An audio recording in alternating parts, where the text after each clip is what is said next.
alhamdulillah di Orleans, yang di Orleans itu bisa dapet runner up. Padahal di game pertama udah menang, tapi di game kedua tiba-tiba di poin awal bahu gue ketarik, cedera. Ketarik. Terus udah mau lanjut main apa enggak nih? Terus gue bilang ke partner, ya udah coba deh sampai 11 poin dulu, sampai break gitu, sampai water break.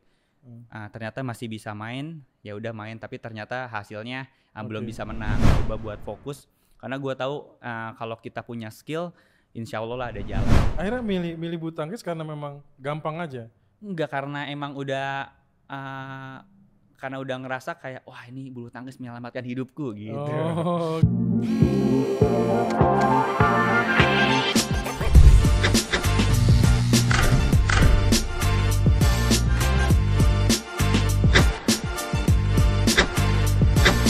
Mari cerita di sini.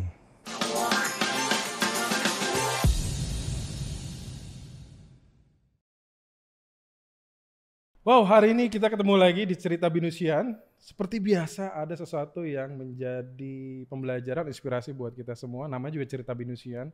Pasti ada hal-hal yang menarik yang membuat kita banyak belajar lah di sini. Sama-sama kita belajar. Hari ini kedatangan anak muda juga yang pokoknya luar biasa deh. Ya kita akan cerita sedikit. Gua nggak akan cerita banyak tentang apa yang dia kerjain, tapi boleh prestasinya boleh ya. Nanti lu terangkum sendiri dia kerjanya apa gitu ya. Oke, hari ini sebelum kesini gue coba kenalin dulu siapa dia. Yang namanya menarik, unik gitu ya. Yaitu ada Sabar Karyaman. Bukan Karyamen ya?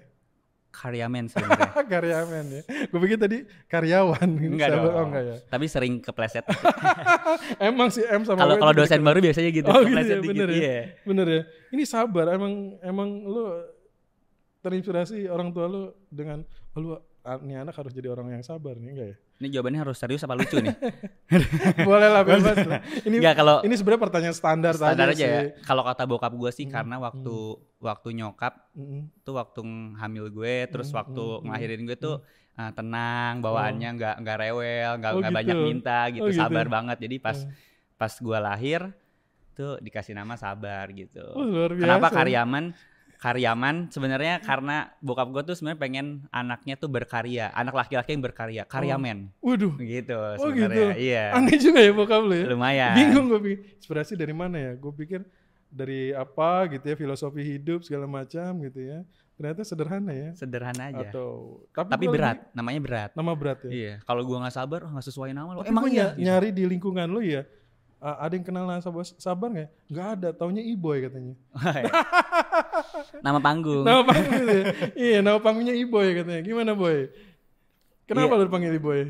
Itu sih dulu nenek gue nggak tahu, dia pengen punya cucu yang ada boy-boynya biar gampang katanya. Terus bokap gue ngasih nama Sabar, susah udah Iboy aja ya udah satu keluarga semua jadi manggilnya Iboy. Jadi teman-teman deket juga Iboy manggil. Boy aja. I-nya apa? I-nya nggak tahu, Iboy aja gitu. Lu orang apa? Sunda. Okay. Oh, mana Sundanya? Sumedang. Oh, Sumedang. Waduh. Gue baru kemarin ke Sumedang. Oh iya? Makan tahu dong. Makan tahu ya. Wah, ternyata saudaraan nih gitu ya. Saudaraan sesuku gitu ya. Oke, Boy, thank you udah sempat hadir ya di Cerita Binusian. Menarik dari apa yang kemarin gue kulik sedikit gitu ya tentang cerita lo dan beberapa hal yang gue pikir selalu menggali inspirasi dari anak-anak muda ya. Karena kita lihat banyak juga anak-anak muda yang ya boleh dibilang anak-anak sekarang mungkin kaum rebahan dan lain sebagainya gitu ya. Setelah gue lihat, wah ini beda banget nih gitu ya. Sosok Ibo ini gitu ya. Bahkan gue lihat cerita sedikit, juara Spain Master 2024. Nah, jangan bahas dulu ya. Juara Spain Master. Gue pikir ini juara catur gitu ya. Master gitu ya. Ternyata enggak gitu ya. Enggak dong. Lalu gue baca lagi, ada runner up Orleans Master 2024 sama semifinal Swiss Open 2024. Waduh, mainannya Eropa nih. Iya, siapa sih sosok Iboy sebenarnya ini? Cerita Boy. Ya, halo Binusian semuanya. Gue Iboy, gue kebetulan atlet tepok bulu. Boleh lah ya. Iya. Oke, tepok bulu bulu tangkis. Nah, Iboy adalah atlet yang luar biasa, juga membawa nama harum Indonesia gitu ya, yang beberapa tadi sudah disempatkan juga, bahkan juga pemain ganda putra dengan peringkat tertinggi ya, men's double gitu ya, bersama Muhammad Reza Pahlavi Isfahani, bener ya? Betul. Waduh, ini gimana ceritanya lo bisa double? Lu sebenernya double apa single sih? Kenapa? Double apa single sebenarnya? Double. Gue mainnya double. Oke. Dan di salah satu klub, boleh sebutin klubnya? Boleh. PB Hore KJA. Ya, yang dulu PB Hore KJA. Sebenarnya gue kalau klub yang resmi gitu, namanya masih PB Exis. PB Exis, yang home base-nya di Cibinong, gitu. Cuman dulu setelah keluar Platnas, ada satu sponsor yang mau menampung ex nasional tim buat latihan gitu, terutama ganda putra. Nah, namanya tuh PB Hore KJA gitu. Waduh, gitu. Ini gimana rasanya lu menang di Eropa berbagai macam? Bahkan terbaru 2024 tahun berapa? Bulan apa itu? Kemarin sebulan pas lagi puasa awal gue berangkat Eropa ya. Wow, juara nih. Alhamdulillah. Luar biasa. Gimana perasaan lo membawa? Ya standar lah pertanyaan gue nih. Membawa harum Indonesia ini gimana gitu? Itu mixed feeling banget sih kemarin bisa dapat hasil yang alhamdulillah bisa maksimal karena di perjalanan di Eropa kan 3 minggu ya, kebetulan 3 minggu dan gue sama partner kebetulan pemain independen bukan national team, jadi semua kita urus sendiri kan. Urus sendiri dari transport, dari hotel, dari apapun itu, dan alhamdulillah di Orléans, yang di Orleans itu bisa dapat runner up. Terus di Swiss juga waktu semifinal, padahal di game pertama udah menang, tapi di game kedua tiba-tiba di poin awal bahu gue ketarik, cedera. Ketarik. Terus udah mau lanjut main apa enggak nih? Terus gue bilang ke partner, ya udah coba deh sampai 11 poin dulu, sampai break gitu, sampai water break. Ternyata masih bisa main, ya udah main, tapi ternyata hasilnya belum bisa menang. Cuman pas gue ganti baju, pas udah selesai, wah memar banget, bahu depan memar, samping memar, di belikat memar. Besoknya masih ada Spain kan, besok masih ada Spain dan kita harus flight jam 6 pagi besok paginya. Karena itu flight paling murah. Sebagai pemain independen kita harus, kosnya kan kita hitung-hitung tuh. Udah gimana ya, berangkat apa enggak? Ya udah deh. Terus gue bilang ya udah kita berangkat aja, sayang itu udah beli tiket juga kan. Siapa tahu nyampe sana bisa recovery cukup, bisa cedera bahunya sembuh. Dan di hari besoknya pas kita sampai, hari besoknya kita rest dulu sehari, besoknya kita udah main. Terus pagi-pagi gue bilang ke partner, gimana nih, tangan gue masih nyangkut nih, masih sakit banget gitu. Ya udah deh kita beli tiket hari Kamis aja. Tiket kita tuh udah Minggu tuh sebenarnya. Udah Minggu, terus ya udah beli tiket hari Kamis, yang Minggunya kita refund. Pas main pertama kita main gak ada beban kan, tadinya niatnya udah deh sekali pukul kita retired gitu, udahan. Kita mau nyerah aja, pas gitu ternyata kondisi lapangan, kondisi shuttle tuh sangat mendukung. Jadi shuttle-nya cepet gitu dan gak ngeluarin banyak tenaga kan, dan alhamdulillah bisa menang tuh game pertama. Terus gue bilang gimana, lanjut apa enggak? Yaudah gue bilang lanjut aja. Mau beli tiket kapan? Refund aja lagi. Refund jadi kapan? Jadi Minggu. Kata jadi Minggu. Optimis kan. Padahal nggak tahu nih bahwa kondisi gue pada udah masih memar, semuanya masih memar. Jadi gue sebelum tanding itu gue udah minum painkiller.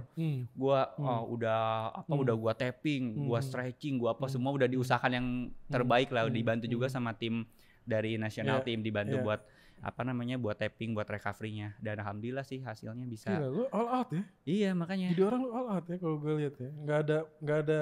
Nggak ada capeknya gitu. Harus, soalnya apa sih yang membuat lu emang lu udah hidup lu di bulu tangkis sampai akhirnya lu kejar gitu, atau memang ya udah terlanjur lah gue di sana gitu ya, kalau gue balik lagi kan juga nggak bawa apa-apa, ataunya juga nanggung juga gitu ya. Iya. Apa yang buat lu kayak gitu sih?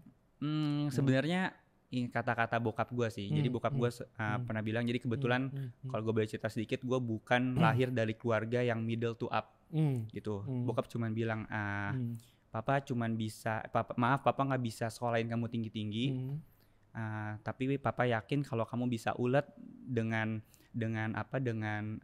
profesi bulu tangkis ini, kamu bisa jadi sesuatu di masa depan. Bokap cuma bilang gitu. Terus gue mikir kan, gue gimana bisa nggak ya, sedangkan kan maksudnya gambling kan, udah dulu maksudnya sekolah kan pasti kalau kita bulu tangkis itu sekolah kita udah nggak fokus, kita udah pagi sekolah, sore kita harus udah latihan sampai malam, terus kita udah nggak ada waktu buat belajar gitu. Jadi ya udah cuman terbatas itu, tapi ya udah gue coba buat fokus karena gue tahu kalau kita punya skill, insya Allah lah ada jalan gitu. Dan alhamdulillah sekarang bisa memetik. Berarti nggak, ya ibaratnya lu tipikalnya nggak setengah-setengah gitu. Kalau udah pengen sesuatu gitu. Nyebur sekalian. Nyebur sekalian gitu ya. Itu memang udah jalan hidup lu tuh atau memang apa ya? Moto hidup gitu ya. Orang bilang gitu ya. Iya, betul. Itu moto hidup. Kalau udah kalau udah maju jangan setengah-setengah gitu. Benar. Dan gue nggak bermasalah mau progresnya sekecil apapun, yang penting ada progres gitu. Jadi bokap juga selalu bilang hidup ini berjalan bukan berlari gitu.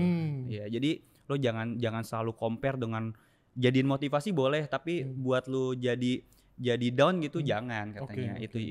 Itu harus selalu diingat kata bokap. Oke. Gue mundur sedikit nih ya. Boleh. Habis tadi ngomongin bokap lu ya, keluarga gitu ya. Dari kecil memang lu ditempatkan atau memang disiapkan untuk jadi seorang atlet atau memang nggak sengaja kecebur ke atlet ini? Nggak sengaja. Nah ini menarik. Gimana? Jadi dulu itu kenapa gue bisa nyebur ke dunia atlet itu karena gue tuh dulu tuh sakit-sakitan. Oh iya? Gue sakit-sakitan, basically di keluarga nggak ada yang olahraga, maksudnya nggak ada yang jadi profesi atlet. Gue sakit-sakitan, gue punya asma kan. Jadi kalau gue udah asma tuh gue bisa jam 2 pagi gue ke rumah sakit, ke IGD. Oh, iya? Wow. Udah parah banget dah makanya asmanya. Terus sama dokter tuh selalu diracikin dosis yang lebih, yang apa namanya dosis yang tinggi gitu. Karena kalau gue udah asma itu sembuhnya susah banget. Oh gitu. Terus di suatu hari gue ke rumah sakit, ketemu dokternya. Dokter bilang ke bokap sama nyokap bilang bahwa Bu, ini anak nggak bisa nih kayak gini terus. Ini dia di kedepannya akan bahaya soalnya darahnya udah terlalu banyak terkontaminasi sama obat katanya gitu, dan dosisnya terlalu tinggi. Oke. Terus bokap nyokap nanya, terus solusinya apa dok? Mau nggak mau harus olahraga. Terus ditanya deh, kalau gue sama bokap ditanya mau olahraga apa aja Pak, yang penting sehat, nggak ke rumah sakit lagi. Gue cuma bilangin soalnya gue kalau udah gue flu batuk tuh gue sembuhnya bisa 3 bulan 4 bulan, dan itu ngap kan, sesak banget sampai ngik gitu kan. Gue bilang gitu. Terus gue bilang gue pengen main bola Pak gitu. Pak aku pengen main bola. Jangan, kamu udah kondisinya nggak bagus, kecil, hitam, main bola katanya, hidup lagi. Tahu apa gitu, janganlah katanya, terlalu kontak fisik. Main bulu tangkis ada nggak? Mau nggak katanya, deket rumah. Oh ya udah deh Pak, yang penting nggak ke rumah sakit lagi gitu. Main aja udah tuh, mulai rutin seminggu 2 kali, seminggu 3 kali. Lama-kelamaan jadi seneng. Taunya dari seneng ternyata nggak kambuh lagi sakitnya. Oh gitu. Jadi walaupun kambuh, minum obat sedikit, olahraga langsung sembuh lagi gitu. Oke. Akhirnya milih bulu tangkis karena memang gampang aja? Enggak, karena emang udah karena udah ngerasa kayak wah ini bulu tangkis menyelamatkan hidupku gitu. Oh gitu, akhirnya lu langsung nyebur. Iya, makanya tadi gue baca bahwa ketika lu waktu sekarang ini bertanding, gue penasaran dengan kecilnya, apakah kecilnya lu juga ada gini, ketika lu dikasih sesuatu, lu all out gitu loh. Iya. Gak setengah-setengah, hayu nyebur sekalian. Iya. Nah itu kan bukan sesuatu yang instan. Betul.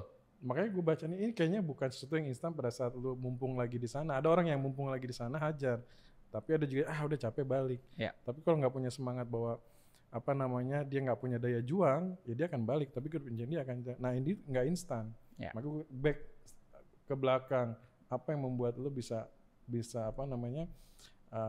ya tadi all out segala macam. Tapi bukan atau keluarga nggak ada hubungan dengan punya motivasi jadi atlet atau motivasi dulu pengen jadi atlet bulu tangkis atau apa, enggak kan? Nggak ada. Jadi memang keluarga nggak ada itu ya? Nggak ada, makanya satu-satunya yang di keluarga yang maksudnya profesinya jadi olahragawan gitu. So akhirnya lu dimasukin ke klub gitu? Iya, dimasukin ke klub. Oh bokap? Oh, akhirnya juara tuh? Ada ya juara kalah, lebih banyak kalahnya sebenarnya pada juaranya. Loh justru itu kan? Itu dia. Itu kan daya juang kan yang paling penting kan gitu. Makanya sampai detik ini. Ya akhirnya kan lu sekarang kan? Iya. Ibaratnya dari apa yang lu perjuangkan, buahnya kan nggak yang kemarin, tapi kan buahnya adalah yang ke depan kan gitu. Iya betul. Oke, yang akhirnya nggak sengaja jadi atlet dan akhirnya keterusan ya. Iya, dan itu all out dulu. Ada juga kan yang udahlah gitu. Iya benar. Oke, menarik ya. Nah, lu setiap hari ini berapa jam lu latihan atau nggak di bulu tangkis ini? Kalau sekarang latihannya kebetulan kalau untuk tekniknya pagi aja. Pagi itu sekitar jam 9 sampai jam 12, 9 sampai jam setengah 1 tuh. Kalau yang sebelumnya yang lagi lu ininya? Wah, kalau lagi gencar-gencarnya dulu sehari 3 kali. Sehari 3 kali? Sehari 3 kali. Sorry, jadi berapa jam lu biasanya? Itu pagi misalnya start jam 7.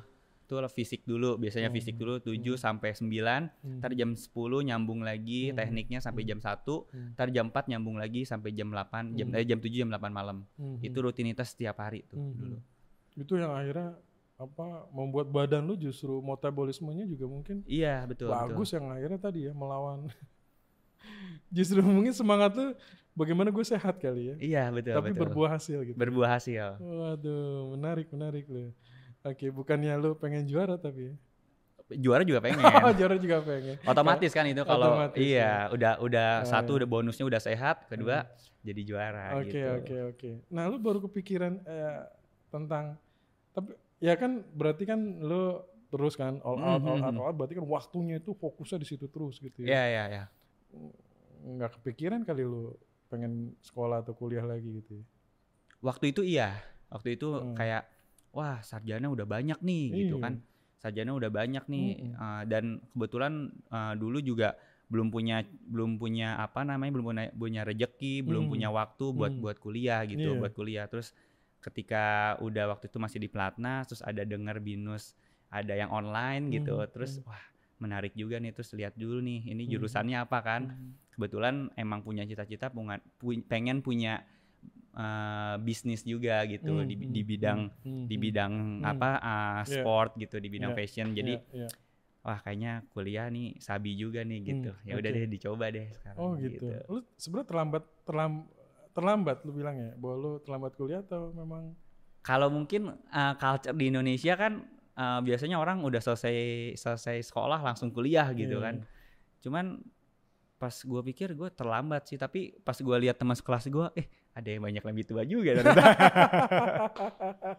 Jadi nggak terlambat amat gitu. Jadi kata terlambat itu sebenarnya angus lah ya. Iya. ya buat pendidikan sih nggak ada kata terlambat. Betul. Ya. Makanya kan banyak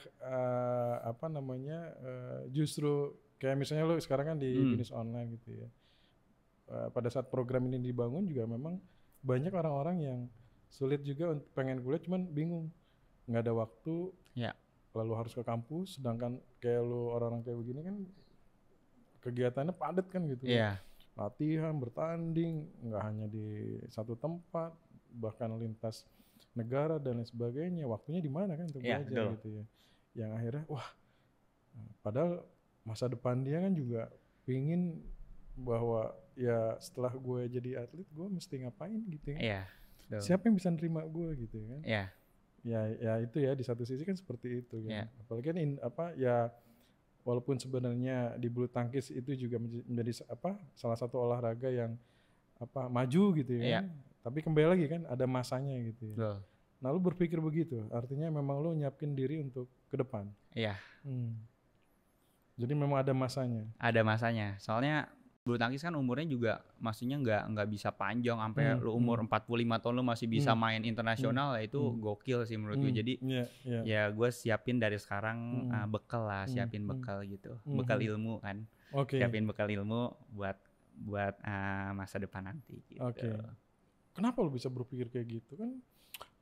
Kuliah capek, udahlah gitu. Kan bisa aja lo atlet punya duit, ya udah usaha aja gitu. Nggak semua lah anak muda berpikir. Benar. Salah satunya gue termotivasi sama bini gue sekarang sih. Bini gue sekarang tuh benar-benar dia semangat banget gitu buat belajarnya. Jadi ya udah coba aja lah katanya gitu. Dan waktunya juga fleksibel kan. Lu bisa di mana aja gitu, bisa akses di mana aja. Benar. Oh iya juga, ya udah gue coba deh dan ternyata seru juga. Ya iyalah, ya nggak tahu ya di mata lo kalau memang pendidikan itu seberapa penting gitu ya. Ya dengan apa yang keputusan yang lo ambil itu membuat bahwa ya memang pendidikan itu penting gitu. Iya betul. Gitu lah. Ya akhirnya lo mencari gitu ya. Tempat kuliah yang sebenarnya tadi ya bisa dari sisi karir lo, kegiatan lo tidak terganggu, tapi kuliah tetap jalan gitu. Iya betul. Akhirnya cari-cari tuh gitu. Cari-cari gitu ya. Cari-cari. Lo ambil program apa sih? Apa tuh? Program apa? Jurusan apa? Jurusannya bisnis manajemen. Oh, kenapa lo ambil itu? Ya karena gue pengen nextnya gue pengen bangun bisnis sih. Jadi gue gimana nih caranya biar gue tahu bisa ngedevelop bisnis dengan baik gitu. Oke. Oke, di situ ya. Iya, harus di kuliah situ. ya. Harus kuliah. Oh iya dong. Iya, laki-laki harus kuliah katanya. Apa namanya? Kepala rumah tangga gitu. Iya. Oke. Nah, menarik ya. Kuliah ya apa namanya tadi ya, kegiatan juga jalan segala macam. Gimana lu ngatur? Berarti lebih mudah dong sekarang ngatur ya. Artinya antara kuliah dan juga. Semester berapa sih sekarang? Semester 5 sekarang. 5? Semester 5. Waduh, bentar lagi dong ya. Bentar lagi. Nggak kerasa dong ya. Iya, 5 mau ke 6 nih bentar lagi. Nggak kerasa apa namanya?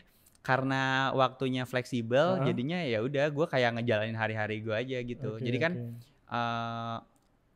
dia kan deadline-nya kayak seminggu gitu. Jadi kan gue kalau weekend masih bisa gue kejar gitu.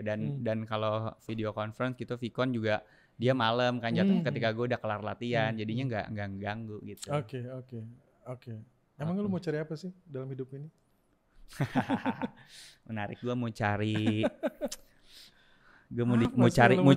mau cari berkat kali ya. Berkat ya. Iya, gue pengen berguna dan bermanfaat sih. Oke. Baik bagi keluarga, bagi Indonesia itu sendiri. Dengan gue berprestasi kan tentu gue bisa mengharumkan nama Indonesia kan gitu. Gila lu. Ada target nggak kira-kira? Target apa ya? Kalau di tahun ini target dekat apa? Terserah lo mau target jangka panjang. Apakah dunia bulu tangkis lo akan tinggalkan atau nggak lo mau bikin usaha kaitan dengan dunia bulu tangkis atau ada yang benar-benar akan berbeda? Kalau mungkin di tahun ini gue targetnya pengen masuk top 10 dunia, pengen masuk 10 besar dunia. Terus di nextnya mungkin pengen lulus kuliah, itu juga pengen tuh. Penting. Terus pengen build bisnis di bidang sport juga yang berhubungan dengan gue sekarang gitu. Oke. Itu sih yang. Waduh, ini banyak juga ya. Lumayan. Nggak apa-apa lah. Katanya mimpi setinggi-tingginya kalau jatuh di antara bintang-bintang. Alah, bener gak sih? Tapi terkadang juga kita kalau mimpi juga langitnya harus kelihatan gitu kan. Harus kalau gue gitu, yang kadang yang reasonable gitu, yang kelihatan itu yang gue kejar dulu biasanya. Yang kecapai lah. Yang apa namanya istilahnya yang bisa dulu gitu. Iya, yang bisa dulu. Kalau mimpi yang tinggi banget juga ada sebenarnya gitu. Berarti lu nggak percaya yang instan dong ya? Iya, gue nggak percaya lagi. Semuanya butuh proses gitu. Semua butuh proses. Karena dengan apa yang gue jalani selama 28 tahun ini, semua tuh butuh proses gitu. Nggak ada yang kayak tiba-tiba lu jadi seseorang gitu, tiba-tiba lu jadi kaya gitu, nggak ada sih kalau gue. Iya. Ya harapan kan gini kan, lu tadi udah punya di bidang lu, udah sukses. Beberapa juga lu perlu ada target-target yang lu mau capai juga. Di satu sisi kuliah juga gitu kan. Berarti ada sesuatu yang harus ditingkatkan gitu ya. Peningkatan dalam hidup atau mungkin tadi ya hal-hal yang mungkin lu capai segala macam. Yakin dengan pendidikan lu bisa juga lebih meningkat atau ya sekarang kan kuliah harapannya pengennya tadi kan bisa taraf hidup tuh bisa lebih naik dalam meningkat atau mungkin karir lu gitu ya. Lu percaya itu atau mungkin percaya sih itu step yang lu harus lakuin? Iya, itu step yang harus gue lakuin dan gue percaya itu sih. Pasti Ya, kalau sesuatu yang baik pasti ada manfaatnya lah. Iya. Gue nggak jualan bisnis online sih katanya. Kalau bisa kan tagline-nya gitu kan. Kuliah fleksibel, karir meningkat gitu ya. Iya.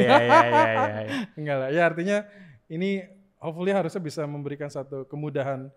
Nggak hanya apa namanya ya lu sendiri gitu ya. Artinya banyak juga yang nggak tahu ya teman-teman lu atau di sekitar lingkungan lu juga banyak yang pengen kuliah cuman ada banyak kendala segala macam. Gimana kalau di lingkungan lo sendiri dengan kondisi dia waktunya hanya untuk kerja tapi pengen kuliah cuman nggak ada waktu atau ini apa yang lo lihat di lingkungan lo juga sama atau? Iya sama juga sih dan sekarang juga gue senang banget maksudnya yang di bidang terutama di bidang bulu tangkis gitu ada beberapa junior gue yang sekarang udah masuk juga nih ke bisnis online. Jadi wah ternyata dia melek ilmu juga nih gitu. Iya. Gue happy sih gitu dan rata-rata teman kelas gue juga nggak ada yang cuman kuliah doang gitu, nggak ada, rata-rata semua juga berkarir juga tapi mereka kuliah juga gitu. Jadi kita sama-sama kadang bisa sharing tentang pekerjaan masing-masing gitu. Iya. Oke. Iya itu sih yang ya harapannya kan sebenarnya kan nggak hanya di industri olahraga aja kan. Iya. Di berbagai industri yang lainnya juga kan. Contohnya juga mungkin kayak pramugari gitu ya, pramugara gitu yang terbang terus gitu kan. Kalau rata-rata kan kuliah harus ke kampus gitu kan, nggak ada waktu lagi, ketemu dosen susah segala macam gitu kan. Nah akhirnya juga kan mengganggu karirnya juga kan. Gitu. Nah itu juga mungkin salah satu solusi juga sih sebenarnya untuk bisa memberikan satu kesempatan kepada orang-orang yang mungkin keterbatasan dari sisi waktu karena karirnya dia dan lain sebagainya gitu kan. Kan sayang juga kan, pilihnya karir utama kayak lu kan bisa stop karir lu kan berarti ya sayang banget gitu kan, udah dibangun. Betul. Dan itu nggak instan gitu. Iya betul. Dan peaknya seorang atlet juga kan nggak lama gitu. Peaknya tuh nggak lama. Jadi ya gue juga harus bisa bisa fokus gitu. Fokus di gimana gue bisa fokus di karir tapi bisa pendidikan gue juga bisa kecapai juga gitu. Iya. Lu belajar hidup di mana sih bro? Apa? Belajar hidup di mana? Sama siapa? Nggak ada lagi, gue belajar hidupnya di lapangan aja.